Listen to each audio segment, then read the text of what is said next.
Dear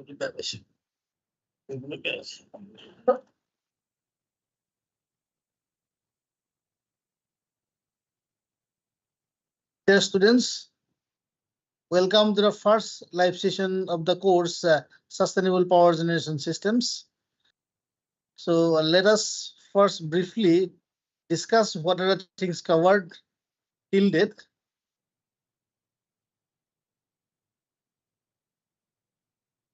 I'm sharing a screen here.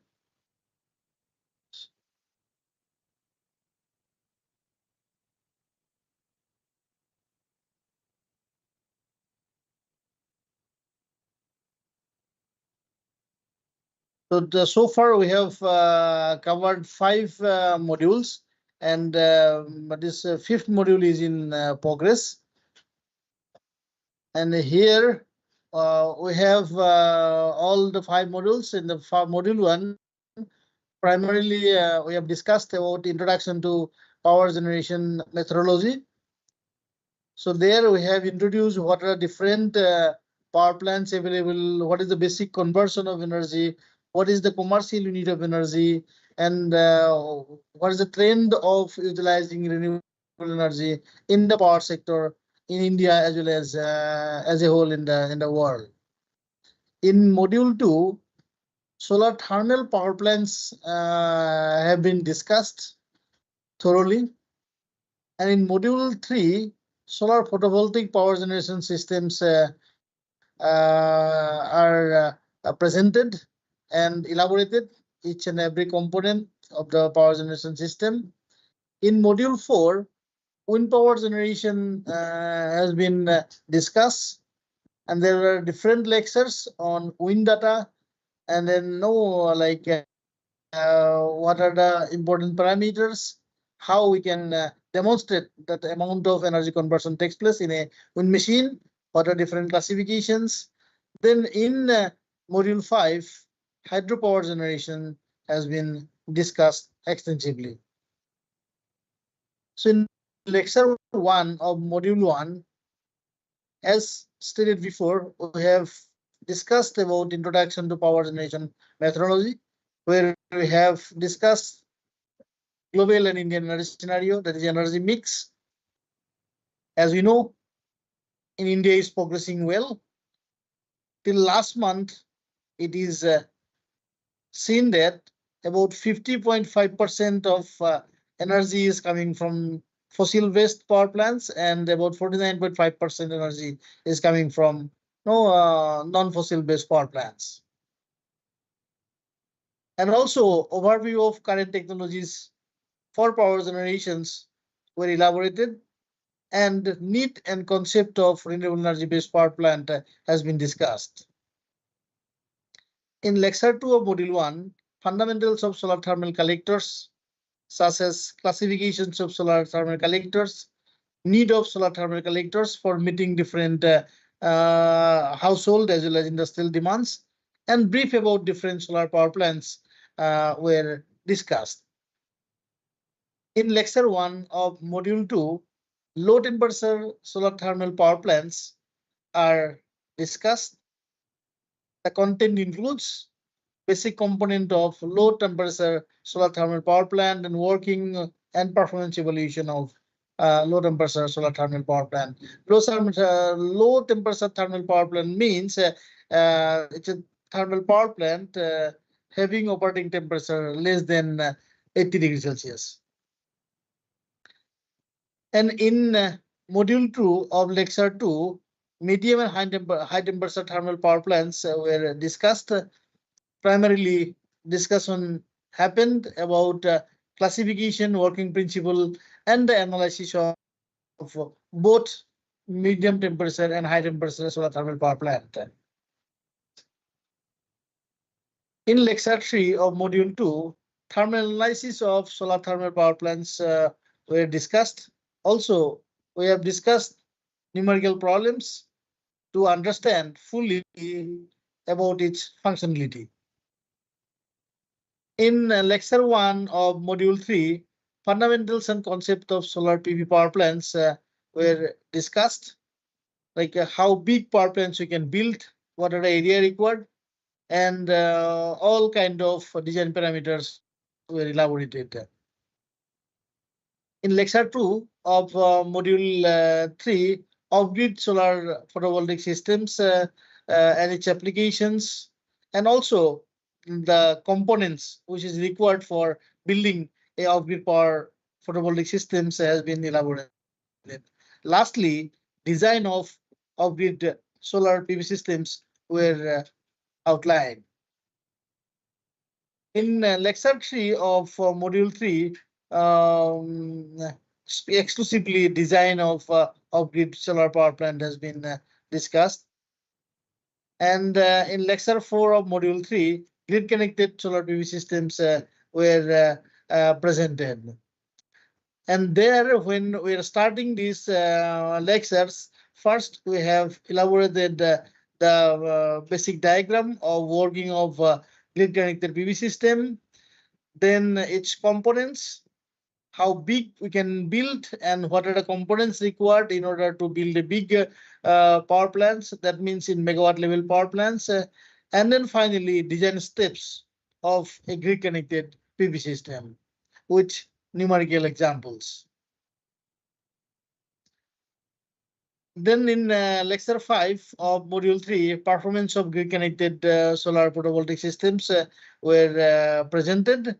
There we have solved one more problem for performance investigation of a grid connected PV system. In module 4, we have discussed about wind energy generation. In the first lecture of this module, wind turbine conversions and its classifications were given more emphasis, followed by wind data analysis, wave distribution, and estimation of wind energy in lecture 2 of module 4. So here I need to spend some time because wind data analysis is very, very important. So here frequency distribution is very, very important. So normally we get frequency distribution of, say, for example, we have wind speed. Say I will pick any range. It may be 18 to 20 kilometer per hour. And then I would like to know how many hours of this wind speed retains in a particular month.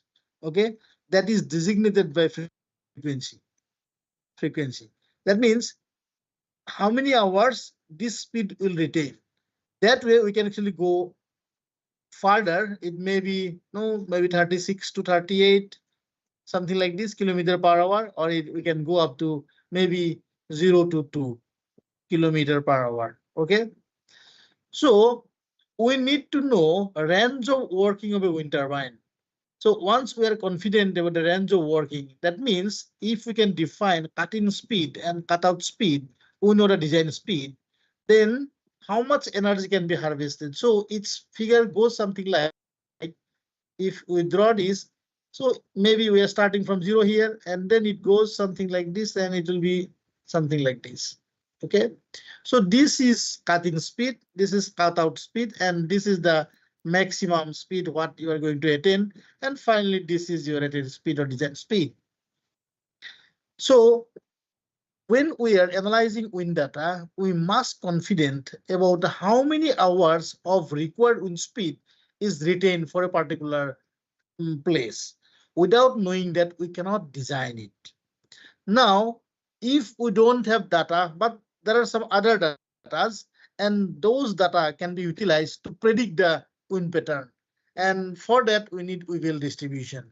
But of course, Whewell distribution is not suitable in the calm period.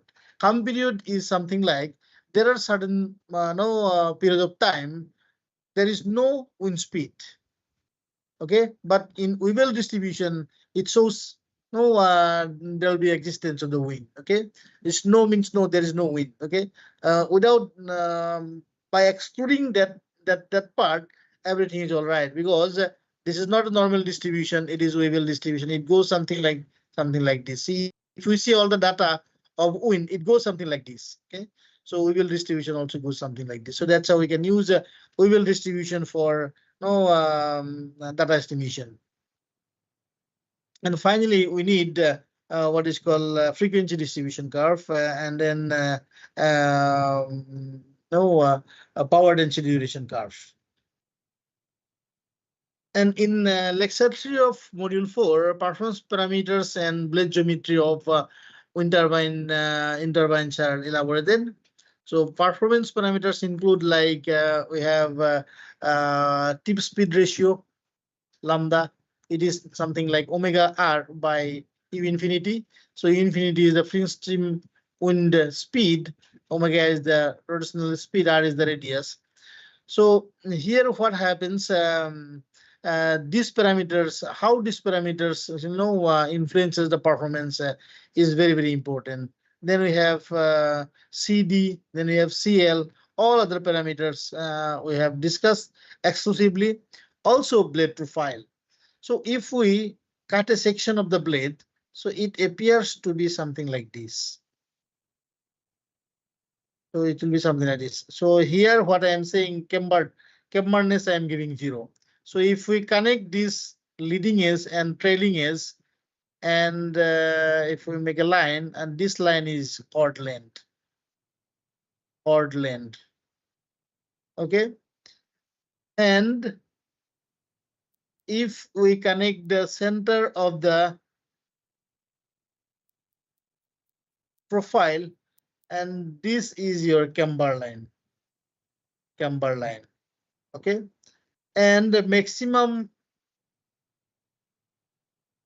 thickness is observed from the leading edge, and this is the maximum thickness T max. Okay, so these things can be evaluated, and this comes under design. So blade geometry is something like we need to learn blade geometry. So without learning blade geometry, we cannot design a very nice aerofoil, because these wind turbine blades are aerofoil. Okay, so here what happens, as you can see, this is chord length C, okay, or this may be L, and if we extrude or if we extend it, this will be the entire length of the blade, and this may be R, okay, and this we can consider as radius of the blade. Okay, so if we have to write down the area, so it is something like L multiplied by R. Okay, because why this is required, with time we need to learn what is solidity, okay, of a wind turbine. So it may be vertical axis wind turbine, or it may be horizontal axis wind turbine. Okay. So in case of what is called aircraft blade, what happens? It has large area, and in that case, small camberedness of the blade is sufficient to provide the lift. So what really we are interested about, lift and drag configurations. Okay, so and I could not able to draw it properly. Yes, so this is the positive pressure. This is called positive, and this is the suction pressure.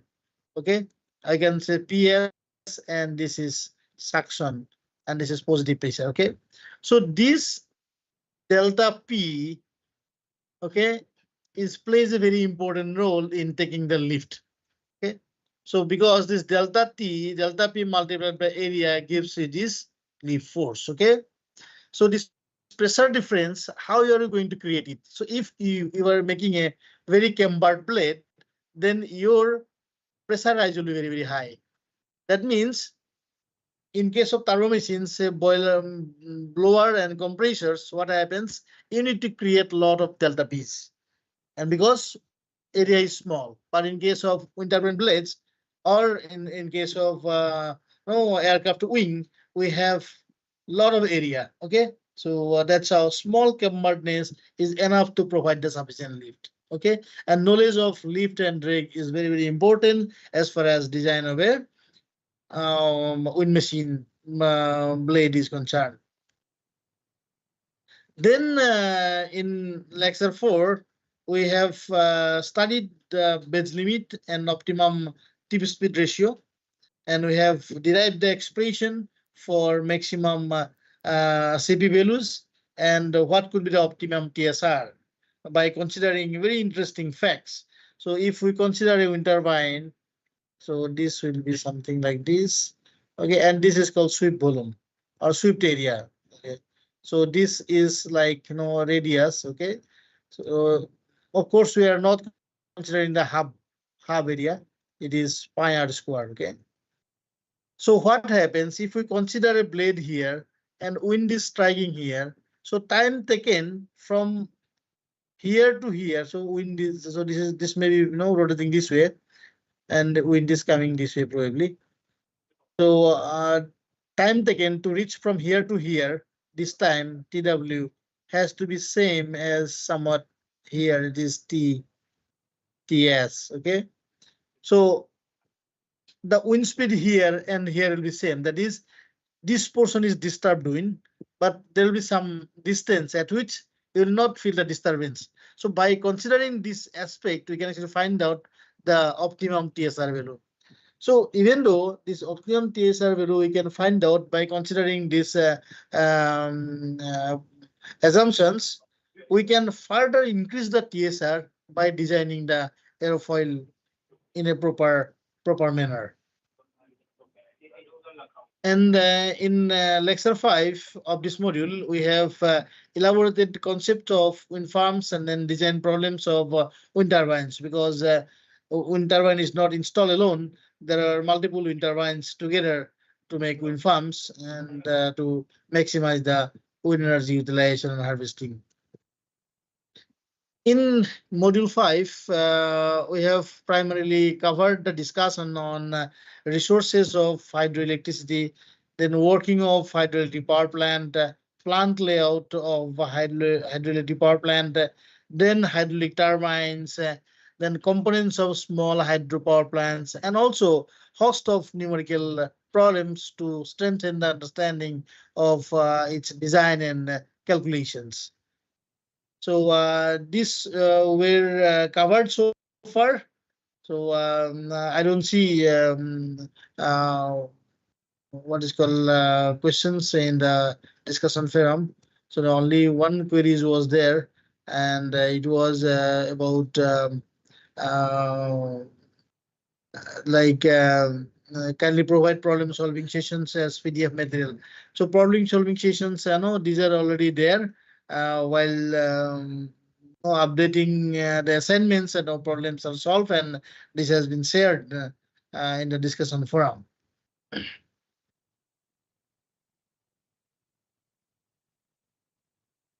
So if you have any questions, please ask. I would like to thank you for registering in this course. And this course actually includes many important aspects as far as sustainable power generation is concerned.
There are some questions which have already been addressed in the discussion forum. So about the problems on flat plate collectors, this has been discussed. And there is a question like why AC cable has more efficiency than AC cable DC. This has also been discussed. And there are questions about unit of age. Of course, this has been discussed very extensively.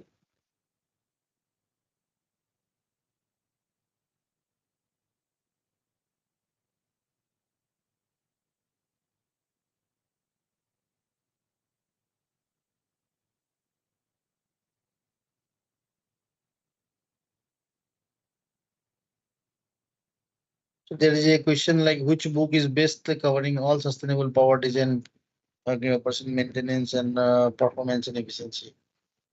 Um, Actually, no, there are individual books like no, if we have to read the hydro, then we have to go for another book.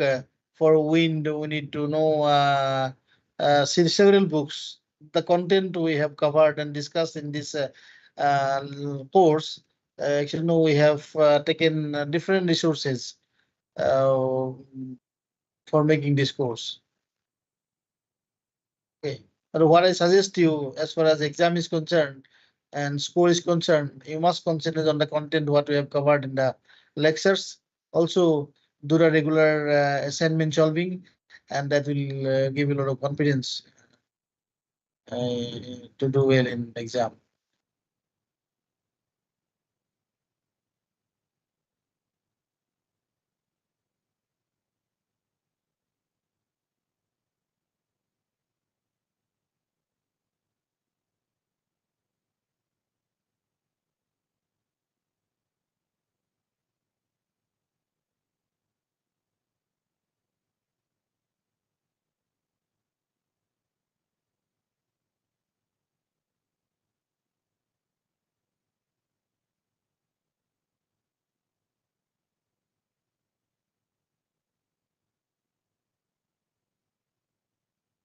If you have any questions, please ask.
Yeah, this solution will be uploaded soon. We have submitted to our office like CET. They will upload the thing soon.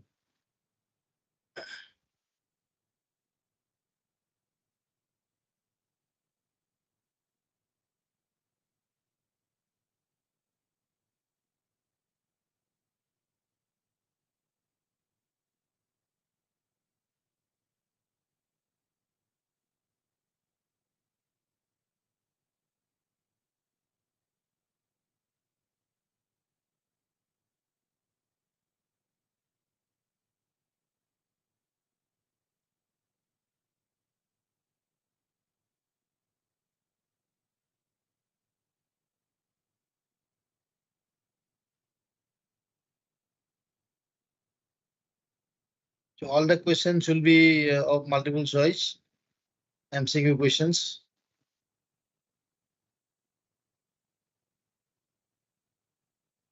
But of course, variety of questions will be there in the exam.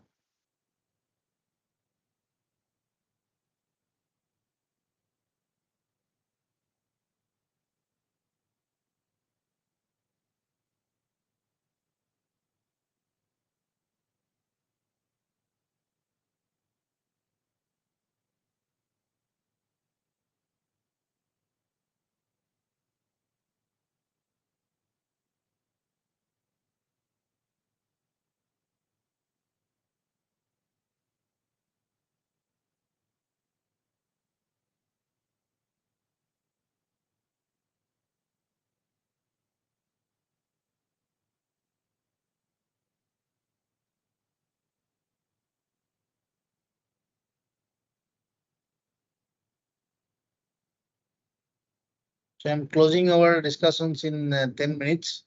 So if you have any questions, please ask.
So as there is no further questions, maybe I can close the session here.